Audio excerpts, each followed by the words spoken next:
MB Patil बरसे बसनगौड़ा पाटिल यत्नार पर 5 साल से नफरत का जहर फैला रहे हैं बसनगौड़ा पाटिल। सुप्रीम कोर्ट का बड़ा फैसला, नफरत बांटने वालों पर तुरंत की जाएगी कार्रवाई। स्वागत है आपका हक की आवाज में, मैं हूं शकील बागमारे।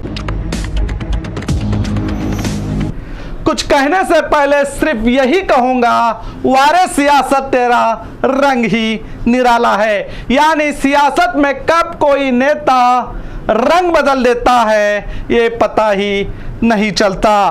पिछले 5 साल से बीजापुर के मुसलमान एक व्यक्ति के बयानों से काफी परेशान हैं और वो व्यक्ति भी कोई आम व्यक्ति नहीं है।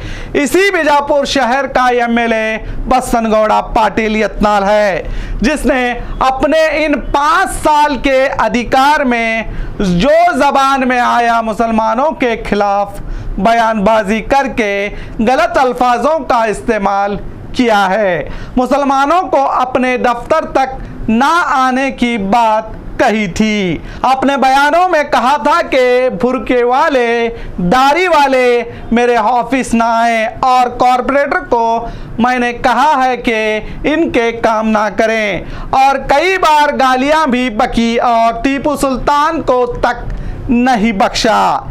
यहाँ तक कि इन्होंने कई धर्म के खिलाफ भी बात कही है और आज भी अपने चुनावी भाषणों में मुस्लिम धर्म के खिलाफ नफरत बांटते ही दिखाई दे रहे हैं। मगर अब कहानी में ट्विस्ट आ गया है। अब बसनगौड़ा पाटिल ने श्रीमती सोनिया गांधी की शान में गुस्ताखी की है, कर डाली है। कहा है कि सोनिया गांधी विश्व कन्या है, यानी जहरीली औरत, और वो पाकिस्तान की एजेंट है कहा है। तो अब बसनगौड़ा पाटिल कांग्रेस लीडर्स के निशाने पर आ गए हैं। तो एमबी पाटिल ने एक प्रेस मीटिंग करते हुए बसनगौड़ा पाटिल पर बरसते हुए कहा कि बसनगौड़ा पाटिल 5 साल से देश में एक दूसरे मजहब के खिलाफ सुबह, दोपहर, शाम, रात 4 टाइम जहर फैला रहे हैं और राहुल गांधी को यत्नाल दीवाना कहते हैं। यत्नाल को अपने आप को देखना चाहिए, राज्य की जनता आपको क्या कहकर पुकारती है। और साथ ही ये भी कहा कि 5 साल का मीडिया रिकॉर्ड देखिए, यत्नाल ने किस किस के बारे में क्या क्या कहा है। बसवन्ना का नाम इनके पिता ने रखा था, जो बहुत ही अच्छे व्यक्ति थे, ताकि ये भी बसवन्ना के सिद्धांत पर चले। मगर बसवनगौड़ा पाटिल ने तो बसवन्ना के सिद्धांत के विरोध काम किया है। नफरत की सियासत, अश्लील शब्दों का इस्तेमाल, मुस्लिम धर्म के खिलाफ बात करना जैसे कई अपराध बसनगौड़ा ने किए हैं। 10,000 से भी ज्यादा यत्नाल पर केस होना चाहिए। और सोनिया गांधी के बारे में कहा कि जिसने प्रधानमंत्री की कुर्सी तक को ठुकरा दिया, ऐसी माता के खिलाफ गलत शब्दों का इस्तेमाल करना ये इनकी तौहीन है, कहा एमबी पाटिल ने। अब एमबी पाटिल बसनगौड़ा पाटिल पर बरसने से बीजापुर सिटी की जनता उलझन में है। यहाँ की कुछ जनता की सोच है बसनगौड़ा पाटिल और एमबी पाटिल दोनों एक ही हैं और दोनों मिलकर बीजापुर शहर की सियासत का फैसला करते हैं और एमबी पाटिल बसनगौड़ा पाटिल को ही अंदरूनी तौर पर मदद करते हैं।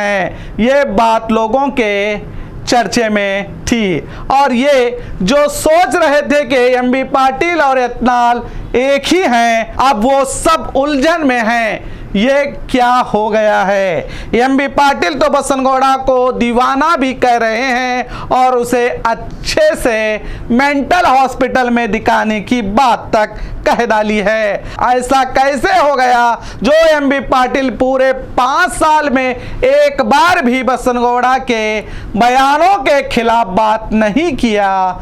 बसनगौड़ा पाटिल ने कई बार मुस्लिम समाज को टारगेट करके गाली दी, टीपू सुल्तान को भी नहीं बख्शा, तब भी एमबी पाटिल ने बसनगौड़ा पाटिल के खिलाफ कुछ नहीं कहा।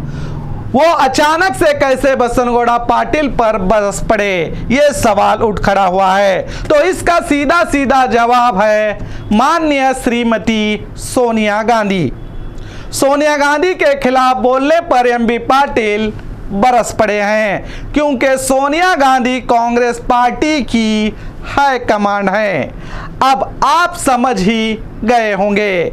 आपकी जानकारी के लिए बता दूं, हमारे देश के कानून में जो भी नफरती भाषण बोलता है, एक दूसरे धर्म के खिलाफ नफरत बांटता है, उसके खिलाफ कानूनी कार्रवाई होती है। चाहे पुलिस सो मोटो करे या ना करे, आप खुद भी एफआईआर कर सकते हैं। अगर पुलिस एफआईआर दर्ज करने से मना करती है तो आप प्राइवेट कंप्लेंट कोर्ट में दाखिल कर सकते हैं।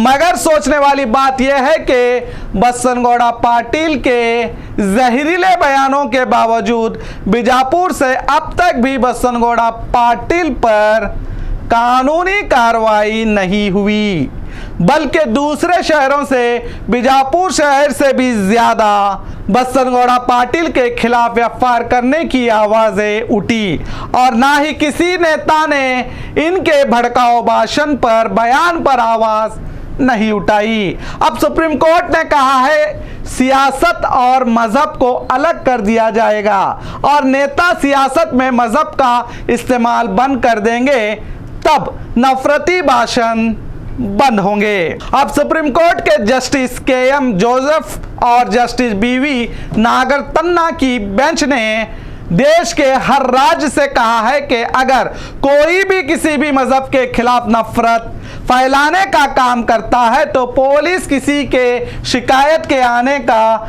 इंतजार ना करें और खुद स्वयं प्रीत यानी सो मोटो केस दर्ज करें। यह आदेश सभी राज्यों को दिया गया है। अब देखना है देश में नफरत बांटने वालों की दुकानें बंद कर दी जाएंगी या नहीं, या सुप्रीम कोर्ट का आदेश का भी मजाक बनाएगी पुलिस। जबकि सुप्रीम कोर्ट ने यह तक कहा है कि अगर केस करने में देरी हो तो होगी तो इसे सुप्रीम कोर्ट की तौहीन समझा जाएगा। मैं तो आपसे यही कहूंगा कि हर धर्म का सम्मान करें और अगर कोई नेता या कोई व्यक्ति किसी भी धर्म के खिलाफ नफरत फैलाए तो तुरंत उस पर एफआईआर दर्ज करें, तभी इस देश में नफरत की दुकानें बंद होंगी। वरना ये नफरती कीड़े इसी तरह हिंदू मुस्लिम के नाम से लोगों को लड़ाकर सियासत करते रहेंगे। तो देखते रहिए आपका अपना बी न्यूज़ नेशन, हक की आवाज़।